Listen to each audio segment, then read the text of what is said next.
여러분 코로나가 한참일 때가 있었죠. 코로나가 한참일 때 저희 아이 둘도 다 학교를 다니고 있었는데 뭐 지금도 다니고 있지만 그때 한참 온라인으로 수업을 진행했던 때가 있었어요. 그리고 나서 이제 2학기가 되면서 아이들이 다시 교실로 가게 되어지고 교실에서 이제 수업을 하는 일이 있었죠. 근데 이 한 학기가 다 이제 끝나갈 때쯤 저희 아이가 어떤 이야기를 집에 와서 했냐면 엄마, 담임 선생님이 우리 반 아이들 이름을 몰라요라고 말하는 것이었어요. 여러분 뭐 코로나라는 특별한 상황도 있었고 온라인이라는 상황도 있었고 그러나 또 늘 온라인을 한 건 아니었잖아요. 학교에 가서 아이들이 이제 학교 생활을 하는데 우리 반 아이들의 이름을 선생님이 몰라서 번호로 아이들을 불러요라고 이야기하는 것이었죠. 여러분 지금 아이들 숫자가요. 여러분들 때처럼 막 50명 막 이렇게 넘는 것이 아니라 20명에서 25명 정도밖에 되어지지 않아요. 그런데 제가 그 이야기를 듣고 너무 충격을 받았던 것은 아이가 25명밖에 되어지지 않는데 선생님이 내 반 아이들의 이름을 모른다라는 사실이었죠. 그런데 과연 선생님들이 반 아이들의 이름을 다 모를까? 아니라는 거죠. 여러분 반장의 이름은 압니다. 그죠? 공부 잘하는 애들의 이름은 알아요. 또 뭐 그 아이의 부모가 뭐 학생 부모 회장이거나 또 이러면 어떤 임원을 하고 있는 엄마들의 이름은 또 선생님들이 알아요. 여러분 다 모르는 건 아니에요. 잘하고 공부 잘하고 모범적이고 반장 같고 괜찮아 보이는 친구들의 이름은 알아요. 그런데 나머지 친구들의 이름은 모르고 뭘로 불러요? 번호로 불러요. 소위 특별하다고 생각되는 명명 학생들의 이름은 여러분 선생님들이 기억을 하죠. 그들에게만 잘 대해주는 것이 대한민국 공교육의 현실이라는 생각이 들어요. 물론 그 중에는 정말 열심히 아이들을 가르치고 사랑으로 대하는 선생님들이 있어요. 그런데 제가 아이들을 키우면서 경험했던 선생님들은 훨씬 더 그렇지 못한 선생님들이 많았어요. 그런데 제가 왜 이 이야기를 꺼내는가 하면 여러분 그것이 우리가 사는 이 사회에 흐르고 있는 전반적인 분위기이고 또 전반적인 우리 사회의 모습이라는 이유 때문인 거죠. 그러면서 그런 생각이 듭니다. 교회는 어떻습니까? 여러분 우리 교회는 어떻습니까? 그리고 오늘 신앙생활을 하는 나는 어떻습니까? 여러분 예수님의 제자들은 몇 명이죠? 내 제자가 아니라서 모르시겠어요? 예수님의 제자는 몇 명이에요? 12명이잖아요. 자, 그 12명의 이름을 한번 대보겠습니다. 시작.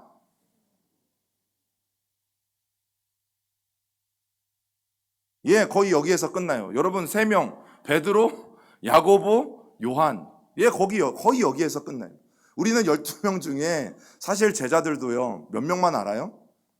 적게는 3명, 3명만 알아도 감사한 거예요. 그리고 사실 나머지 뭐 도마도 있고 오늘 나오는 나다나엘도 있고 빌립도 있고 수많은 사람들이 등장하지만 여러분 12명까지 사실은 잘 외우고 다니지 않죠. 부활하신 후 이미 제자들을 2번이나 만나 주셨던 주님께서 3번째 제자들에게 찾아가 주신 장면이라고 말씀을 드렸어요. 저라면 절대 안 찾아갔을 거예요. 누가 먼저 찾아와야 합니까? 배신한 제자들이 먼저 찾아와야 하죠. 그들이 먼저 예수님에게 찾아와서 잘못했다고 용서를 구하고 빌어도 용서해 줄까 말까 한데 여러분 왜 예수님이 먼저 그들을 찾아가시는지 저는 사실 이유를 알 수 없어요. 나를 배신한 제자들이거든요. 믿음을 저버리고 도망간 제자들이거든요. 그래서 꽁꽁 숨어버렸던 제자들이거든요. 어떻게 해서든지 내 목숨은 지키고자 자기의 생명을 위해서 도망갔던 제자들이거든요. 그런데 예수님이 3번씩이나 찾아가시는 것을 여러분 옹졸한 저로서는 사실 이해가 가지 않아요. 그런 제자들이라면 정말 용서하기 힘든 제자들인 거죠. 몇 번이고 찾아와도 용서해 줄까 말까인데 예수님이 먼저 3번씩이나 찾아가시는 이 본문은 여러분들은 이해가 되실지 모르겠지만 저는 이 본문이 이해가 되어지지 않아요. 그럼에도 불구하고 주님이 제자들을 사랑하시되 끝까지 사랑하셨기 때문에 찾아가셨음을 요한복음 13장 1절이 밝혀주고 있죠. 그리고 바로 오늘 그날 밤 예수님이 3번째로 찾아가신 이 디베랴 호숫가에는 7명의 제자들이 있었다라고 성경은 우리에게 알려주고 있어요. 그 7명의 제자가 누구인지 요한복음 21장 2절을 보면 나와 있어요. 읽어볼까요? 시몬 베드로와 디두모라 하는 도마와 갈릴리 가나 사람 나다나엘과 세베대의 아들들과 또 다른 제자 둘이 함께 있더니. 여러분, 1등 제자였던 베드로, 그 누구도 12제자를 말할 때 빼먹지 않는 베드로가 오늘 말씀에도 가장 먼저 나와요. 그리고 도마, 나다나엘, 그리고 세베대의 아들들. 세베대의 아들들은 저자인 요한과 야고보를 말하죠. 그리고 이름을 밝히지 않은 또 다른 제자 둘이 함께 있었어요. 그래서 이 사람들의 이름을 다 합쳐보면 몇 명이에요? 7명이나 되는 제자들이 여러분 그날 밤 디베랴 호숫가에 있었어요. 공관복음이라고 불리는 마태, 마가, 누가복음에 보면 예수님의 수제자 3인방이 있죠. 누구예요? 베드로, 야고보, 요한. 그래서 우리는 이 3명의 이름들은 잊지를 않아요. 대부분의 사람들은 이 3명의 이름들을 다 기억하고 있어요. 여러분, 이들이 수제자라고 불릴 만큼 사실 이 공관복음에 보면 굉장히 많이 등장을 합니다. 수제자 이 3인방은 회당장 야이로의 12살 된 딸을 예수님이 살리실 때 바로 그 옆에 있었던 제자들이 바로 이들 셋이었어요. 그리고 변화산에서 주님과 함께 구원의 완성이 되는 그날을 미리 맛보았던 바로 제자들도 다른 제자들이 아니라 이 3명의 제자들이었어요. 십자가의 죽음을 앞두고 제발 겟세마네 동산에서 나와 같이 기도하자라고 그 기도에 초청을 한 사람도 베드로와 야고보와 요한, 여러분 이 3사람이었어요. 그렇기 때문에 우리가 요한복음을 읽을 때 어때요? 이 2절 말씀에 베드로가 나오고 또 요한이 나오고 야고보가 나오는 것에 있어서 여러분 우리 모두는 당연하다라고 생각하죠. 그리고 절대 의심하지 않아요. 그런데 이 2절을 볼 때 우리가 정말 주목해서 봐야 되는 것이 무엇인가 하면 여러분 요한복음의 저자는 누구예요? 세베대의 아들들에 속하는 바로 사도 요한이에요. 사도 요한은 이 요한복음 21장을 적으면서 베드로 다음에 누구의 이름을 갖다 놓고 있어요? 도마와 나다나엘을 갖다 놓고 있어요. 즉 자기의 이름과 형제인 야고보의 이름은 뒤로 잠시 밀고 베드로 다음에 자기 이름과 야고보의 이름이 나와야 됨에도 불구하고 도마와 나다나엘이라는 다른 제자의 이름을 여러분 먼저 쓰고 있다라는 사실이죠. 여러분 우리는 도마 누구로만 알고 있어요? 예수님을 내가 만져보지 않고는 예수님의 부활을 믿을 수 없다. 이게 도마에 대해서 알고 있는 거의 전부 아니겠어요? 그럼 나다나엘은요? 여러분이 도마와 나다나엘 같은 제자들은 사실 공관복음에 두드러지지 않는 사람들이에요. 즉 이름이 자주 언급되어지지 않고 이들이 어떤 사역을 했는지도 잘 등장하지 않아요. 그런데 요한복음에 와서 이 도마와 나다나엘 같은 사람들의 이름이 언급될 뿐만 아니라 어떤 말을 했고 어떤 일을 했는지 빈번히 등장하게 되어지죠. 여러분 요한복음에서 도마가 어떤 말을 했냐면 야 우리도 주와 함께 죽으러 가자. 예수님이 죽겠다고 말씀하실 때 여러분 이건 베드로와 같은 사람들이 할 법한 말이거든요. 우리도 주와 함께 죽으러 가자. 여러분 죽는다는 이야기를 어떻게 함부로 할 수 있어요? 그 말을 했던 사람이 도마이고요. 또 예수님의 마지막 설교를 들을 때는 주께서 어디로 가시는지 우리가 알지 못하겠거늘 그 길을 어찌 알겠삼나이까? 라고 말하면서 솔직한 질문을 던졌던 사람이 도마였어요. 비록 부활하신 주님을 처음에는 믿지 않았죠. 나는 너희들의 말을 듣고는 도무지 믿을 수 없어. 내가 예수님을 직접 보고 만져보지 않고는 나는 부활하신 예수님을 만날 수 없어. 그리고 막상 부활하신 예수님을 만나고 난 다음에 도마는 뭐라고 한 줄 아십니까? 나의 주, 나의 하나님이시오. 여러분 이 도마에 대한 이야기들은 다른 복음서에 있는 게 아니라 다 요한복음에 기록되어져 있다라는 거죠. 그리고 나다나엘, 비록 도마만큼은 아니지만 요한복음에서 굉장히 눈여겨볼 제자 중에 하나가 여러분 나다나엘이에요. 특히 요한복음 첫 장에 매우 인상적으로 등장하는 사람이 바로 이 나다나엘이라는 제자인데 예수님으로부터 어떤 칭찬을 받은 줄 아세요?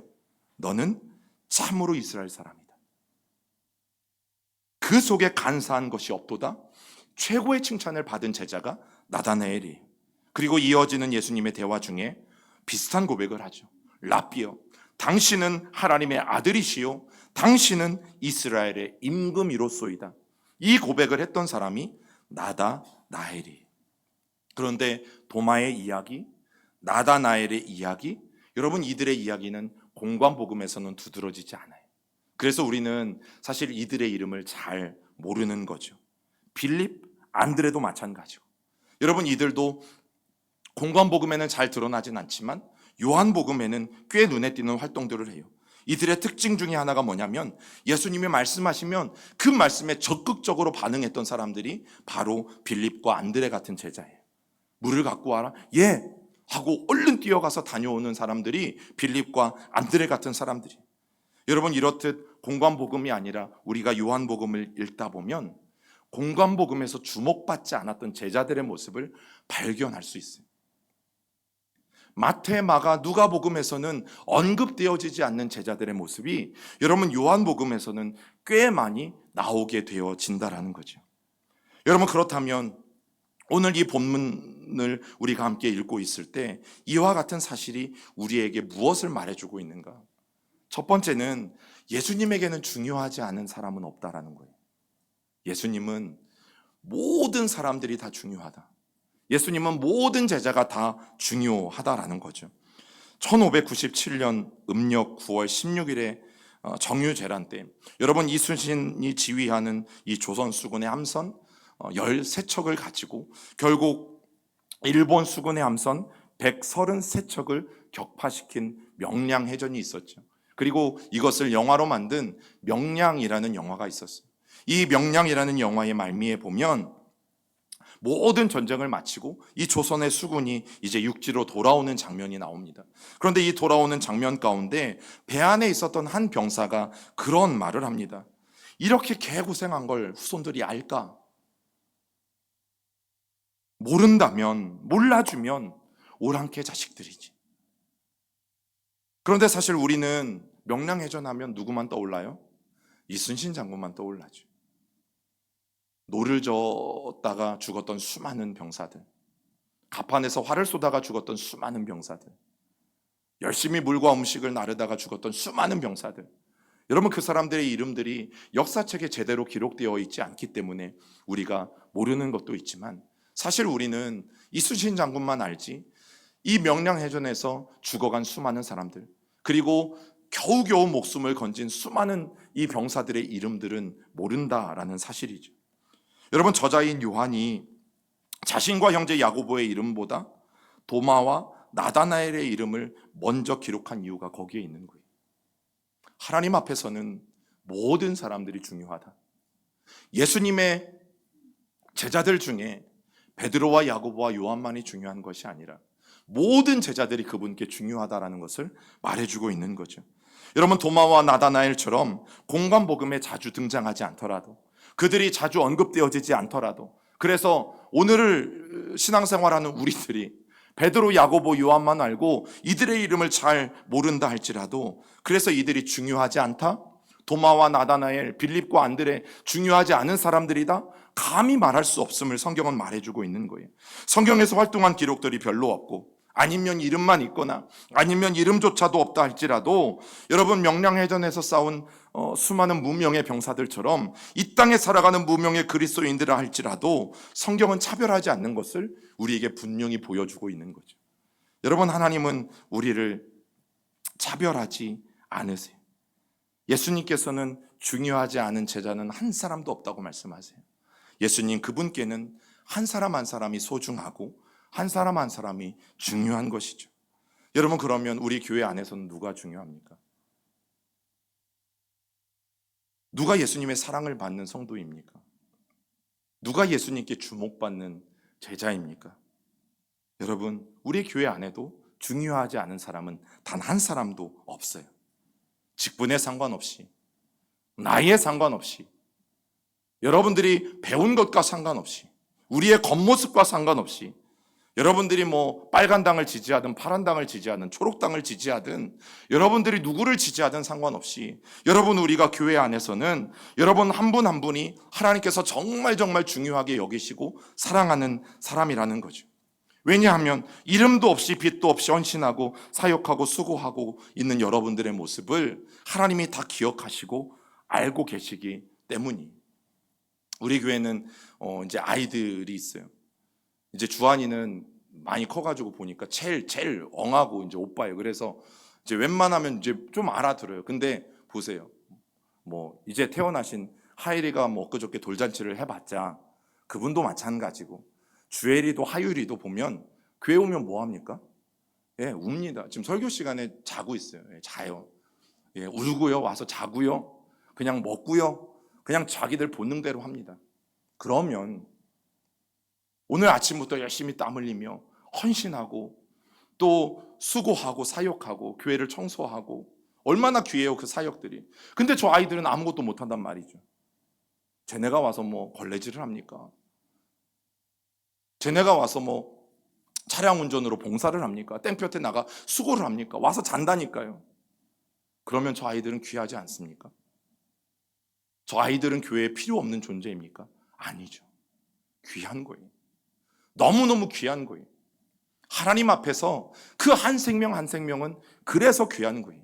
우리의 헌신 정도와 상관없이, 기록 여부와 상관없이 한 사람 한 사람의 이름은 귀한 거죠. 그리고 한 사람 한 사람의 존재는 너무나 귀한 것이죠. 여러분, 예수님은 우리에게 오늘 이 본문을 통해서 바로 그 말씀을 전해주시는 거예요. 그리고 두 번째, 누구의 제자인가가 훨씬 더 중요하다라는 사실이죠. 본질적으로 예수님의 제자들에겐 누구의 이름이 먼저 언급되는가, 아니면 누구의 이름이 더 많이 불려지는가, 여러분, 이것보다 누구의 제자인가가 훨씬 더 중요한 가치로 여겨져야 합니다. 그런 의미에서 오늘 요한복음 21장 2절에 보면 우리가 알지 못하는 이름들이 있죠. 뭐라고 나와 있어요? 또 다른 제자 둘이라고 나와 있어요. 이 2절에 또 다른 제자 둘의 의미는 헬라어 원문으로 보면 이렇게 번역이 돼요. 그의 제자 둘. 그의 제자 둘. 그의라는 대명사를 쓰면서 여러분, 누군가의 제자인 것을 분명히 말해주고 있어요. 그러면 누군가의 제자일까? 그의라는 말이 지칭해 주는 것은 누구일까? 베드로, 야고보, 요한, 이 수제자격으로 불리는 유명한 제자들의 제자라는 것일까? 아니면 앞에 이름이 언급된 5명의 제자라는 것일까? 그런데 1절에 보면 여러분, 또 다른 제자 둘, 즉 그의 제자 둘이라는 이 그의라는 의미는 바로 예수님이라는 것을 알 수 있죠. 여러분, 2절에서 말하고 있는 이름이 밝혀지지 않은 이 2명은 예수님의 제자 둘이라고 성경은 말해주고 있는 거예요. 이름이 밝혀진 5명의 사람들이나 이름이 밝혀지지 않는 2명의 사람들이나 모두가 똑같이 누구의 제자라고 말하고 있는 것이에요? 예수님의 제자인 것을 오늘 성경은 분명히 말해주고 있는 거죠. 그래서 우리가 그의라는 말에 집중해야 될 필요가 여러분 분명히 있는 것이에요. 오늘 이 요한복음을 기록하고 있는 사도 요한의 초점은 어디에 있는가? 베드로에게 있는가? 아니면 자기 자신에게 있는가? 아니라고 성경은 말하고 있어요. 오늘 성경은 바로 예수님에게 초점을 맞춰서 요한이 요한복음을 기록하고 있음을 우리에게 말해주고 있는 것이죠. 여러분, 11장에 베드로의 회복에 대한 이야기가 나오고 또 다른 제자들의 이야기가 참 많이 나와요. 그러나 오늘 정말 저자 요한은 예수님에게 궁극적인 초점을 맞추고 이 성경을 기록하고 있다는 사실이죠. 사도 요한에 기록한 요한복음 전체를 봐도 처음에도 예수님이에요. 그리고 마지막까지 예수님이에요. 사도 요한은 이 초점을 잃지 않았어요. 요한복음 1장부터 21장까지 계속해서 성경을 기록해 나가는 동안에 저자 요한의 유일한 초점은 오직 예수 그리스도였어요. 그래서 요한복음을 바라볼 때 요한복음의 주인공은 예수님이셨고, 그리고 저자 요한의 초점도 오직 예수님이셨던 것들을 보게 되어지죠. 그러면 우리가 따라야 될 분은 오직 예수 그리스도 한 분이신 것을 우리는 다시 한번 마음에 새길 수 있게 돼요. 여러분, 그러면 우리의 삶에서 우리의 삶의 이야기의 중심은 무엇인가? 우리는 돌아볼 수 있어야 되죠. 우리의 삶의 이야기의 중심은 무엇인가? 나는 사람들을 만날 때마다 어떤 이야기들이 자주 내 입에서 내뱉어지는가? 어떤 사람들은 만나기만 하면 자식 얘기에 시간 가는 줄 모르는 사람들이 있고, 또 어떤 사람들은 만나기만 하면 골프 얘기에 시간 가는 줄 모르는 사람들이 있고, 자기 사업 얘기에 시간 가는 줄 모르는 사람들이 있고, 사람마다 조금씩은 다르겠지만, 또 어떤 사람들은 어디 땅을 사야 땅값이 오를지 부동산에만 관심이 있는 사람들이 있고, 여러분, 그러면 그 사람들의 이야기의 중심은 예수가 아니라 골프인 것이고 예수가 아니라 자기 자녀인 것이죠. 그 사람이 무슨 이야기를 자주 하는지를 보면 결국 그것이 그 사람의 인생인 것을 우리는 너무나 쉽게 알 수 있어요. 그리고 또 하나, 우리가 그렇게 매일매일 내뱉는 말들 속에 일관된 초점이 존재하는가? 여러분, 요한복음 첫 장부터 끝장까지 오직 사도 요한은 예수 그리스도에게 초점을 맞춰서 이 책을 기록하고 있다라고 말씀을 드렸어요. 그러면 우리는 우리의 이야기들 가운데 우리도 동일하게 예수 그리스도에게 초점을 맞춰서 우리의 삶의 이야기들을 나누고 있는가? 우리의 이야기의 초점이 분명 예수 그리스도이신가? 여러분, 요한복음 5장 39절이 이렇게 말씀하죠. 같이 읽어봅니다. 너희가 성경에서 영생을 얻은 줄 생각하고 성경을 연구하거니와 이 성경이 곧 내게 대하여 증언하는 것이니라. 여러분, 성경은 어떤 책이라고 말하고 있습니까?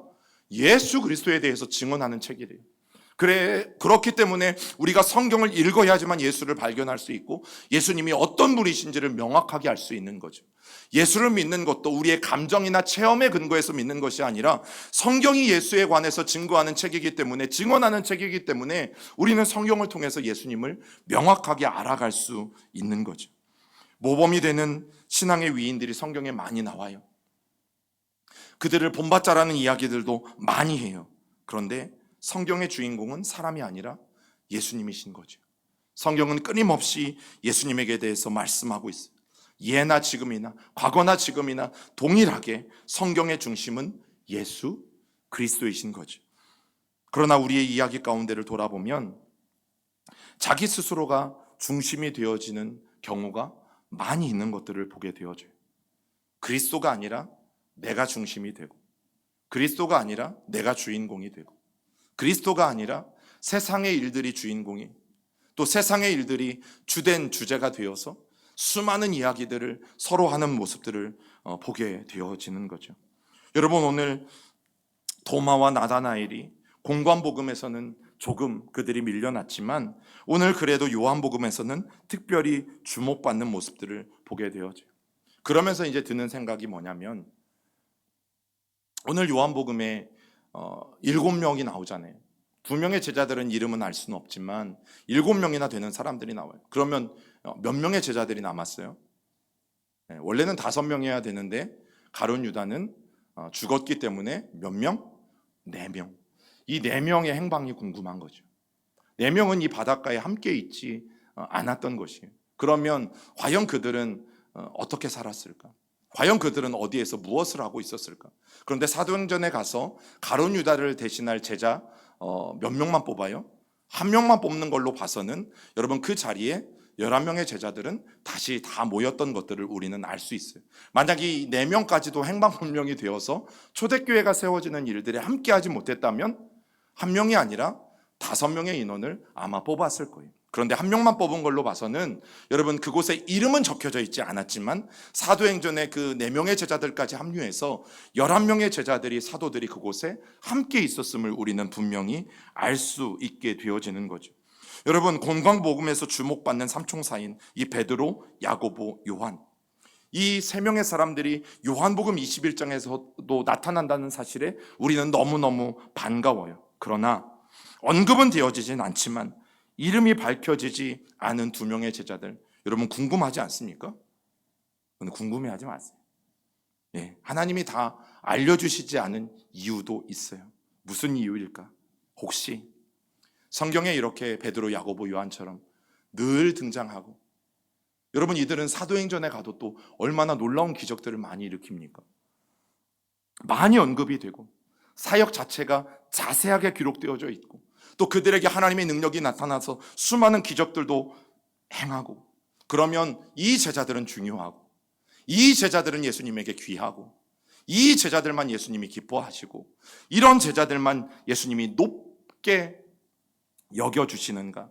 반면 이름이 없는 2명의 제자들처럼, 아니면 아예 요한복음에 언급되어지지도 않은 나머지 4명의 제자들처럼, 여러분, 그들의 행방조차도 모른다고 해서 그들은 베드로, 야고보, 요한에 비하면 정말 그들보다 못한 제자인가? 예수님이 그 3명은 칭찬하시는 제자이고 나머지 제자들은 그것보다도 못하게 여기시고 그것보다도 터부시하는 제자들이신가? 아니라는 것을 성경은 말해주고 있는 거예요. 본질적으로 우리가 그렇게 판단하고 우리가 그렇게 편을 가르고 그렇게 우열을 가리는 것은 본질적으로 잘못된 것임을 성경은 우리에게 말해주고 있는 거죠. 왜냐하면 그런 헛된 노력은 이미 오래전에 예수 그리스도를 통해서 정죄 받았어요. 왜요? 2000년 전에 예수님이 편을 가르치지 않으시잖아요. 우열을 가르치지 않잖아요. 2000년 전 예수님은 똑같이 찾아가셔서 오히려 제일 앞장서서 배반했던 이 베드로에게까지 기꺼이 용서해 주시는 모습을 통해서 예수님은 차별 없이 그분의 제자들을 대하고 계신 모습들을 우리는 보게 되어지죠. 여러분, 오늘도 마찬가지. 오늘날 세상은 유명세로 성공 여부를 판단하죠.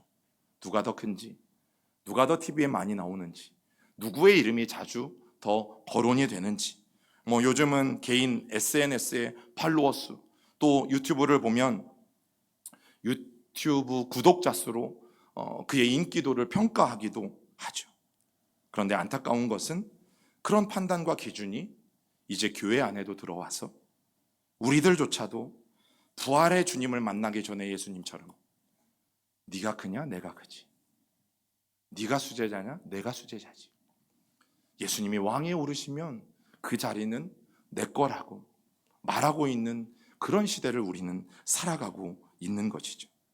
여러분, 교회 안에서 누가 더 헌신하냐, 누가 더 교회 안에 충성하냐, 누가 더 주님의 기뻐하시는 제자요 자녀냐 따지면서 우열을 가리는 잘못된 신앙생활을 우리가 하고 있다면 여러분 기억하셔야 돼요.